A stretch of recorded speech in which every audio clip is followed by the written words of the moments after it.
11장 1절부터 9절까지 말씀입니다. 구약성경 212쪽입니다. 자, 읽도록 하겠습니다. 여호와께서 들으시기에 백성이 악한 말로 원망하며 여호와께서 들으시고 진노하사 여호와의 불을 그들 중에 붙여서 진영 끝을 사르게 하시매 백성이 모세에게 부르짖음으로 모세가 여호와께 기도하니 불이 꺼졌더라. 그곳 이름을 디베라라 불렀으니 이는 여호와의 불이 그들 중에 붙은 까닭이었더라. 그들 중에 섞여 사는 다른 인종들이 탐욕을 품으며 이스라엘 자손도 다시 울며 이르되 누가 우리에게 고기를 주어 먹게 하랴. 우리가 애굽에 있을 때에는 값없이 생선과 오이와 참외와 부추와 파와 마늘들을 먹은 것이 생각나거늘 이제는 우리의 기력이 다하여 이 만나 외에는 보이는 것이 아무것도 없도다 하니 만나는 가시와 같고 모양은 진주와 같은 것이라. 백성이 두루 다니며 그것을 거두어 맷돌에 갈기도 하고 절구에 찢기도 하고 가마에 삶기도 하여 과자를 만들었으니 그 맛이 기름 섞은 과자 맛 같았더라. 밤에 이슬이 진영이 내릴 때 만나도 함께 내렸더라. 아멘. 자, 오늘 날씨도 참 이렇게 좋고 또 가을 단풍도 이렇게 즐기고 또 보기에 참 좋은 날씨인데 이렇게 좋은 날 이렇게 여러분들 함께 예배 드리게 되어서 참 이렇게 감사드립니다. 우리 한번 앞뒤 좌우에 있는 사람들과 이렇게 인사했으면 좋겠습니다. 이렇게 좋은 날 함께 예배 드리게 되어서 참 너무 행복합니다. 우리 함께 인사했으면 좋겠습니다.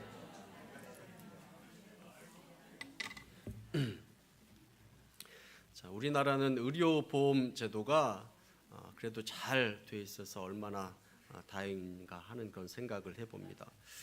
미국에 살고 있는 한 어떤 한인 가족의 이야기를 들어보면 어느 아랫배가 살살 아파서 병원에 찾아갔는데 검사 결과 맹장 수술을 해야 된다라는 그런 이야기를 듣고 수술을 하고 이틀 입원하고 나왔습니다. 그런데 병원비가 나왔는데 4만 5천 불, 우리 돈으로 4,700만 원이 이렇게 나왔다고 합니다. 아마 우리나라에서 수술했으면 한 100만 원 정도 이렇게 나오지 않았을까 이렇게 생각해 보게 되는데, 그래서 미국에 이렇게 살면서 아프면 큰일이다라는 그런 이야기를 하는 것을 들으면서 그래도 한국에 사는 사람은 복이 있다 이런 이야기를 들은 적이 있습니다. 그래서 미국에 살면서 수시로 재발하는 그런 고질병을 갖고 있는 사람은 살기 힘든 부분이 있다라고 이렇게 이야기합니다. 왜 그렇습니까? 그 병을 치료하는 데 돈이 많이 들기 때문에 그렇습니다. 자, 여러분, 고질병이 무엇입니까? 쉽게 고쳐지지 않는 질병, 또 수시로 재발하는 그런 질병, 그것이 바로 이 고질병이 아닌가 하는 그런 생각을 해보게 됩니다. 아마 여러분들 가운데서도 이 고질병 때문에 고생하는 분들이 있을 것입니다. 저는 우리 신앙생활 가운데도 이 고질병이 있다라는 그런 생각을 해봅니다. 쉽게 고쳐지지 않습니다. 또 수시로 재발하는 그런 병입니다. 어떤 병일까요? 하나님께서도 기뻐하지 않는 것이고 나도 고쳐야겠다라는 그런 생각을 늘 해봅니다. 그러면서도 반복적으로 고쳐지지 않는 그 신앙의 질병이 있습니다. 여러 가지가 있을 수 있는데 예배 시간에 이렇게 시간을 잘 안 지키는 것도 고질병일 수 있습니다. 또 예배 시간에 집중하지 않고 다른 생각을 하는 것도 고질병일 수 있습니다. 또 주일 성수를 잘 못하고 꾸준히 신앙생활 해나가지 못하는 것도 고질병이 아닌가 하는 그런 생각을 해봅니다. 그리고 가장 고치기 힘든 고질병이 있다면 바로 원망하고 불평하는 그 병이 바로 이 고질병이라고 이렇게 말씀드릴 수 있을 것입니다. 어제 일권사에 또 우리 한나 전도에 함께 포함해서 이렇게 야유회를 갔다 왔는데 차 타고 이렇게 돌아오는 길에 어떤 권사님이 우리나라 사람들은 이렇게 불평이 많다 그런 이야기를 하는 내용을 들었습니다. 저는 그분의 이야기를 들으면서 내일 설교 제목을 어떻게 알고 이분이 그 얘기를 이렇게 하실까 하는 그런 생각을 했습니다. 우리가 신앙생활을 하면서 하나님께서 가장 싫어하는 그것이 바로 이 불평, 원망입니다. 이 원망이라는 단어는 히브리 원어로 불량품이라는 그런 뜻을 가지고 있습니다. 자, 여러분, 이 불량품이 무엇입니까? 물건을 만들었는데 어딘가 하자가 생겨서 상품으로서의 가치가 없는 것, 이것이 바로 이 불량품입니다. 이 불량품은 바로 폐기해서 처분돼야 됩니다.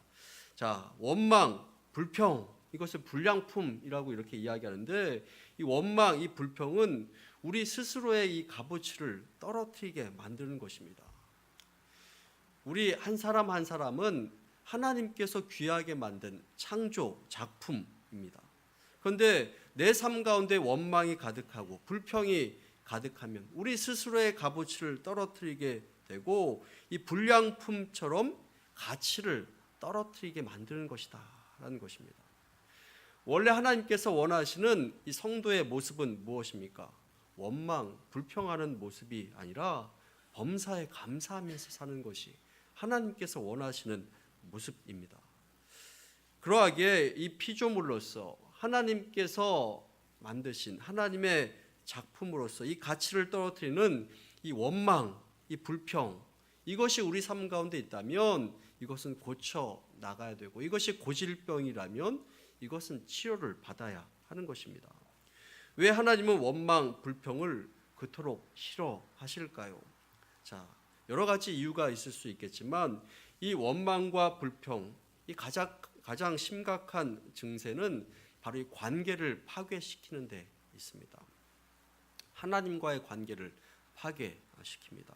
그리고 사람과의 관계를 결정적으로 파괴시키는 것이 바로 이 원망과 불평입니다.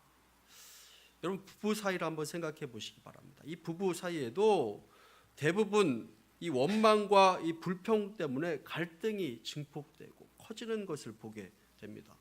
서로 원망하고 불평합니다. 내가 저 사람을 만나서, 내가 저 원수 같은 사람을 만나서 이날 이때까지 하면서 이렇게 불평하고 원망합니다. 거기에는 사랑이 있을 수 없는 것입니다. 사랑하는 마음이 그 가운데 담겨질 수 없습니다.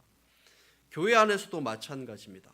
원망하고 불평하는 말 한마디 때문에 이 교회 공동체 안에 큰 타격을 주게 됩니다. 아, 저 사람 왜 도대체 저러는 것이야? 저 사람 때문에 같이 예배 드릴 마음이 없어지고 일할 의욕이 상실된다. 교회가 나오기 싫어진다 라는 그런 마음이 생기고, 그것을 우리가 원망과 불평 가운데 쏟아낸다면 우리의 관계는 다 파괴되고 말 것입니다. 자, 하나님과의 관계도 그렇습니다. 우리가 읽었던 오늘의 말씀을 보시기를 바랍니다. 이스라엘 백성들이 광야에서 40년 동안 방황하게 된 그 원인이 무엇이겠습니까?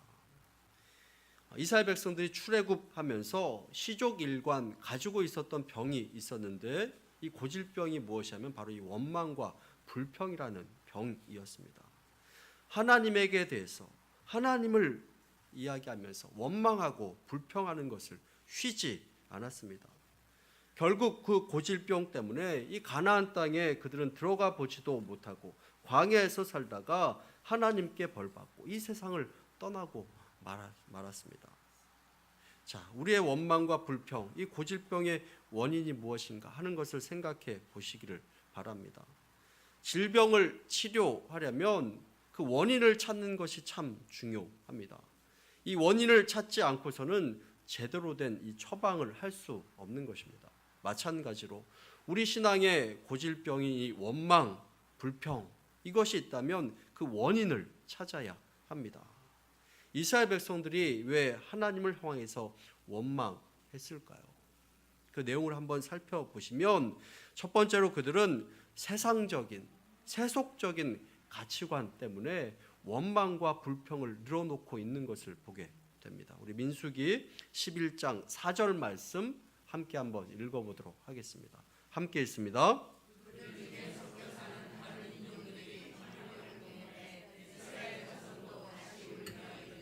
누가 우리에게 고기를 주어 먹게 하랴. 자, 원망, 불평, 이 근원지가 어디였냐면 이스라엘 민족 가운데 섞여 사는 다른 인종 때문에 그렇습니다. 자, 그들이 누구였을까요? 이스라엘 백성들이 아니었습니다. 이 사람들은 어떤 사람이었냐면 이들은 출애굽 당시에 이스라엘 백성들과 함께 나온 이방인들이었습니다. 여러분, 애굽에서 이 이스라엘 백성들이 출애굽할 때 이스라엘 백성들만 나온 것이 아닙니다. 다른 이방인들도 함께 나왔습니다. 그 사람들 가운데는 애굽 사람일 수도 있고 다른 종족으로 그 이스라엘 백성들과 함께 종살이를 하다가 따라 나온 민족일 수도 있습니다. 자, 그 사람들은 이 애굽에 내린 이 10가지 재앙을 보고 이스라엘 사람들이 믿는 이 하나님이 정말 하나님이다, 살아계신 하나님이다라는 것을 알고 따라 나왔던 그 사람들이었습니다. 자, 그 사람들은 하나님의 약속, 젖과 꿀이 흐르는 이 가나안 땅에 들어가서 살고 싶은 마음 때문에 애굽에서 나온 이방인들이었습니다. 자, 그런데 문제는 무엇이냐면 그 사람들에게는 하나님을 믿는 그 신앙이 없었다라는 것입니다. 그들은 신앙이 없었고 그러하기에 그들의 가치관이 달랐습니다. 여러분, 타종교를 가지고 있는 사람들과 우리 기독교를 믿는 사람들 그 사이에는 가치관이 다릅니다. 이 세상을 바라보는 눈이 다른 것입니다. 삶의 방식이 다른 것입니다. 이 이방인들도 삶의 방식이 달랐습니다. 세상적인, 세속적인 가치관을 가지고 있었습니다. 그것이 문제였던 것입니다. 그들은 생각하기에 가나안 땅에 금방 들어갈 줄로 알았습니다. 그래서 편안한 삶, 행복한 삶이 그들 앞에 놓여 있고 기다릴 줄 알았던 것입니다. 이 이스라엘 백성들을 따라서 함께 나가면 금방 복을 받고 당장에 복을 받고 좋은 일이 생길 것으로 그들은 기대했던 것입니다. 그런데 그렇지 못했습니다. 애굽을 나온 지 1년이 지나도록 가나안 땅에 들어가 보지 못하고 날마다 이제 만나를 먹으면서 살다 보니 그들의 입술 가운데는 원망과 불평이 가득하기 시작했던 것입니다. 자, 그들이 그렇게 원망과 불평을 늘어놓기 시작하다 보니 그 증세가 이스라엘 백성들에게도 전염이 되어서 그들 또한 원망과 불평을 늘어놓기 시작한 것입니다. 자, 그러다 보니 이 이스라엘 백성들은 하나님뿐만이 아니라 모세 또 지도자들에게도 원망과 불평을 막 늘어놓기 시작했습니다. 여러분, 교회 안에도 혹시 이런 사람들이 있지 않나 하는 생각을 해보게 됩니다. 겉으로 보면 기독교인 같습니다. 신앙인처럼 보입니다. 그러나 세상적인 가치관으로, 세속적인 가치관으로 가득 차 있습니다. 여러분, 세속적인 시각을 가지고 교회에서 신앙생활 해 나가게 되면 그 삶은 원망과 불평이 가득할 수밖에 없습니다. 왜 교회가 이것밖에 되지 않습니까? 왜 교회에서 성도들을 이렇게 배려해 주지 않습니까? 왜 챙겨주지 않습니까? 왜 교회 안에 그렇게 사랑이 부족하고 문제가 생깁니까? 원망과 불평을 늘어놓습니다. 자, 왜 이렇게 교회 안에서 원망과 불평을 늘어놓을까요? 가치관이 다르기 때문에 그렇습니다. 생각이 다르기 때문에 그렇습니다. 여러분, 세속적인 가치관으로 교회를 바라보면 교회는 이해가 잘 되지 않는 공동체일 수밖에 없습니다. 교회는 세상의 이익을 추구하는 그런 공동체가 아닙니다.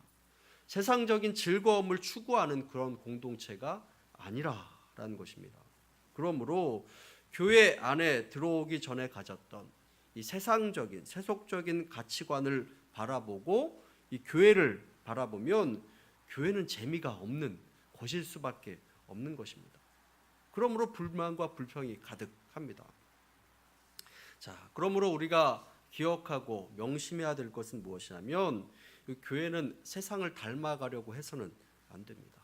우리들 또한 마찬가지입니다. 세상 방식으로 교회를 이끌어가서는 또 운영해 나가서는 안 되는 것입니다. 교회는 하나님의 나라와 하나님의 의를 구하는 곳이 바로 이 교회입니다. 교회는 육체적인 욕심과 욕구를 채우는 그런 단체가 아니라라는 것입니다.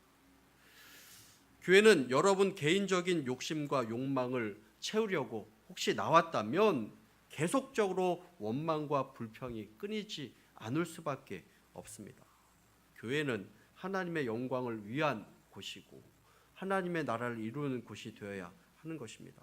그래서 교회를 다니다가 때로는 문제를 일으키고 떠나는 그런 분들을 생각해 보면 대부분 자기의 욕구가 충족되지 않으면 미련 없이 떠나는 그런 모습들도 보게 됩니다. 다른 사람들이 나를 알아주는 것 같지 않습니다. 그래서 불평과 불만이 생깁니다. 갈등이 생깁니다. 자기의 욕구가 충족되지 않습니다. 그러면 그곳을 떠나버리고 마는 것을 보게 됩니다. 여러분, 교회를 자기의 욕구를 충족시키는 그런 장소로 여기시면 안 됩니다. 교회는 하나님의 집입니다. 그러하기에 하나님의 뜻이 이루어지는 곳이 되어야 합니다.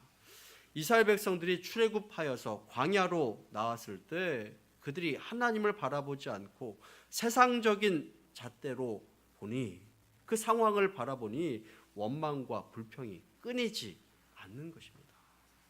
그것이 바로 이 원망과 불평의 원인이었습니다. 또한 그들이 원망과 불평을 늘어놓았던 그 원인은 무엇이었습니까? 두 번째로 탐욕 때문이었습니다. 우리 4절 말씀을 다시 보면 그들 중에 섞여 사는 다른 인종들이 탐욕을 품음에 이스라엘 자손도 다시 울며 이르되 누가 우리에게 고기를 주어 먹게 하랴. 탐욕을 품었다라고 이렇게 이야기합니다. 그럼 탐욕이 무엇입니까? 꼭 필요한 것을 요구하는 것이 아니라 분수에 넘치도록 무리하게 무엇을 얻고자 하는 그 마음, 그것이 바로 이 탐욕입니다. 여러분, 이 탐욕, 탐심은 이 에덴 동산에서 이 하와를 유혹할 때 사단이 사용했던 도구가 바로 이 탐욕, 탐심입니다. 그래서 이 탐욕과 탐심이 마음에 들어오니 하나님께서 먹지 말라고 한 그 열매가 보암직도 하고 먹음직도 하고 지혜롭게 할 만큼 탐스러웠던 것입니다. 그래서 결국 그 유혹에 넘어가 버리고 마는 것을 보게 됩니다.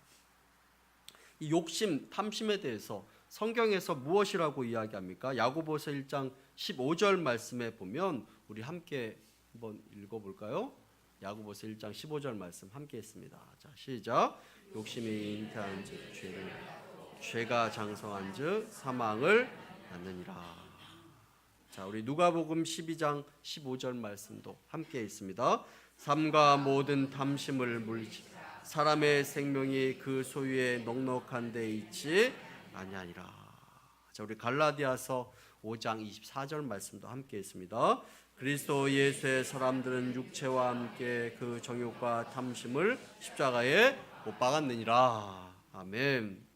우리가 그리스도의 사람, 하나님의 자녀라면 탐심을 물리치고 이 탐심을, 욕심을 십자가에 못 박아야 된다라고 이렇게 말씀하고 있습니다. 자, 오늘 본문에 나오는 이스라엘 백성들을 보기 원합니다. 그들에게 있어서 당장 중요한 것이 무엇이었습니까? 당장 그들 앞에 있는 맛있는 음식, 그것을 찾기보다 더 중요한 문제는 무엇이냐면 이 가나안 땅에 들어가서 그 땅에 정착해서 사는 것이 가장 중요한 문제였습니다. 그런데 그 가장 중요한 문제는 뒷전이고 지금 당장 맛있는 음식을 찾고 있는 것을 보게 됩니다. 오직 지금 무엇을 먹을까? 이 육체적인 탐욕, 욕심 때문에 원망과 불평을 늘어놓고 있는 것을 보게 됩니다. 이것은 그들이 원망할 일이 아니었습니다. 불평을 늘어놓을 일이 아니었습니다. 애굽에서 누가 나오도록 해줬습니까? 하나님께서 나오도록 해주신 것입니다. 그들이 전쟁을 해서 나온 것이 아닙니다. 그들이 싸워서 나온 것도 아니었습니다. 홍해를 누가 건너게 해주셨습니까? 배 타고 건넌 것도 아닙니다. 하나님께서 건너도록 해주신 것입니다. 매일매일 하늘에서 만나를 내리시고 하나님께서 먹고 살도록 해주신 것입니다. 그런데 그들은 이제 고기가 먹고 싶다고 원망과 불평을 늘어놓고 있는 것을 보게 됩니다. 우리 신앙의 고질병인 이 원망과 불평, 그것은 탐욕과 욕심에서 비롯되는 것입니다. 이 욕심이 가득한 사람은 신앙생활을 제대로 해 나갈 수 없는 것입니다. 왜 이 탐욕, 이 욕심이 무서운 질병일까요? 이 탐심이 가득한 사람은 마음 가운데 만족함이 없는 것입니다. 그러하게 마음 가운데 늘 평안함이 없습니다. 늘 얼굴이 찌푸려져 있습니다. 항상 불만이 가득합니다. 그리고 그런 사람들 옆에는 또 같은 비슷한 사람들이 함께 모입니다. 온갖 불평과 불만을 다 쏟아 놓습니다. 그러하다 보면 이 신앙의 성숙을 이뤄 나갈 수 없는 것입니다. 그러하다 보면 하나님께 복을 받지 못하고 늘 불만과 불평이 가득한 삶을 살아갈 수밖에 없다라는 것입니다. 자, 이스라엘 백성들을 보시기 바랍니다. 그들이 어떻게 되었습니까? 그들이 약속의 땅에 들어갈 수 없게 되었습니다. 그렇게 바라던 약속의 땅에 들어갈 수 없게 되었습니다. 우리 민수기 11장 34절부터 33절부터 34절까지 말씀 함께 읽어보도록 하겠습니다. 함께 했습니다. 고기가 지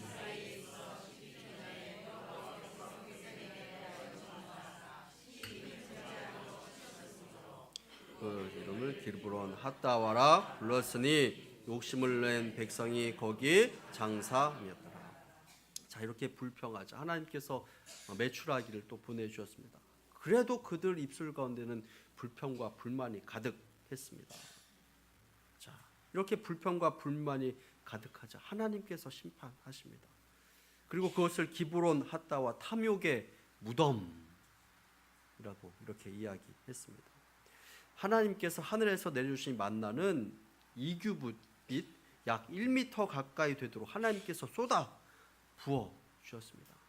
벌판이 메추라기로 가득하도록 부어 주셨습니다. 그런데 원망과 불평이 계속 가득했습니다. 그래서 고기가 아직 이 사이에 있어서 씹히기도 전에 하나님의 심판이 임했다라고 이렇게 이야기하고 있습니다. 자, 우리 마음 가운데 탐심이 가득하면 늘 원망과 불평 가운데 살아갈 수밖에 없는 것입니다. 이 탐심을 물리치고 하나님의 은혜를 바라보며 하나님의 은혜로 마음을 채울 수 있는 저와 여러분들 다 되시기를 간절히 축원합니다. 또한 우리 삶 가운데 있는 이 원망과 불평의 원인, 그것이 무엇일까요? 세 번째로 받은 은혜를 쉽게 잊어버리기 때문에 그렇습니다. 자, 이스라엘 백성들이 가장 잘하는 것이 있었는데 무엇이냐면 받은 은혜를 너무 쉽게 또 빠르게 잊어버린다 하는 것, 너무 잘하는 일이었습니다. 날마다 누리고 있는 이 엄청난 은혜에 대해서 감사하지 못하고 금방 실증이 나고 짜증을 내고 쉽게 잊어버렸습니다. 우리 민수기 11장 5절 말씀 함께 한번 읽어보도록 하겠습니다. 함께 했습니다. 우리가 애굽에 있을 때는 값없이 생선과 오이와 참외와 부추와 파와 마늘들을 먹은 것이 생각나거늘 이 만나 외에 보이는 것이 아무것도 없도다 하니. 자, 그들은 광야에서 농사도 짓지 않았습니다. 매일매일 이 만나를 먹었습니다. 하나님께서 내려주신 것을 먹은 것입니다. 하나님의 은혜를 잊어버렸습니다. 이제 실증이 나고 짜증나기 시작합니다. 왜 그렇습니까? 과거에 먹었던, 애굽에서 먹었던 생선이 먹고 싶고 오이, 참외, 부추, 파, 마늘, 이것이 생각난 것입니다. 그래서 불평을 늘어놓습니다. 자, 여러분 애굽에서 노예 생활을 할 때, 일할 때 이 생선, 오이, 참외, 부추, 파, 마늘 뭐 얼마나 많이 먹었겠습니까? 그런데 그때가 좋았다라고 이렇게 이야기를 하는 것입니다. 또 6절 말씀에도 보면 이제 우리의 기력이 다하여서 기력이 떨어졌다라는 것입니다. 만나만 먹으니까 힘이 안 난다라고 이렇게 이야기하는 것입니다. 기가 막힌 원망과 불평을 늘어놓고 있는 것입니다. 하나님께서 만나를 계속 내려주셨습니다. 그들이 농사에서 얻은 것도 아니었습니다. 하나님께서 내려주신 것을 새벽에 거두기만 하면 되었던 것입니다. 그런데 그 은혜를 잊어버리고 그 은혜를 모르는 것입니다. 그래서 원망과 불평이 가득했습니다. 하나님의 은혜를 잊어버리고 망각해버리기 때문에 그렇습니다. 이스라엘 백성들은 과거에 하나님께서 베풀어 주신, 지금도 내려고 주시고 있는 그 하나님의 은혜를 잊어버리고 있는 것입니다. 과거에 노예 생활했던 그 사람입니다. 하나님께서 애굽에서 종살이했던 그들을 구원해 주셔서 자유롭게 해 주셨습니다. 그런데 그 하나님의 은혜를 다 잊어버리고 만 것입니다. 하나님께서는 우리가 받은 그 은혜를 잊지 말아야 된다라고 이렇게 이야기하고 있습니다. 우리 시편 103편 2절 말씀 함께 한번 읽어보도록 하겠습니다. 함께 했습니다. 내 영혼아 여호와를 송축하라. 그의 모든 은택을 잊지 말지어다. 여러분, 우리가 이 은혜를 잊어버리는 순간 감사의 소리, 찬양의 소리는 원망의 소리로 바뀌어버리게 됩니다. 불평의 소리로 바뀌어버리게 됩니다. 모든 것은 잊어버릴 수 있지만 하나님의 은혜만은 잊지 말라라고 이렇게 이야기하고 있습니다. 우리를 죄에서 구원해 주신 그 은혜, 하나님의 자녀로 삼아 주신 그 은혜, 지금껏 나에게 베풀어 주신 그 은혜를 잊지 말아야 된다라고 이렇게 이야기하고 있습니다. 여러분, 옛날 청교도들의 기도문에는 이러한 기도문이 있습니다. 자, 한번 띄워 주실까요? 자, 청교도들의 기도문입니다. 자, 오 하나님, 당신은 우리에게 너무 많은 은혜들을 주셨습니다. 그러나 한 가지 더 구하옵나니.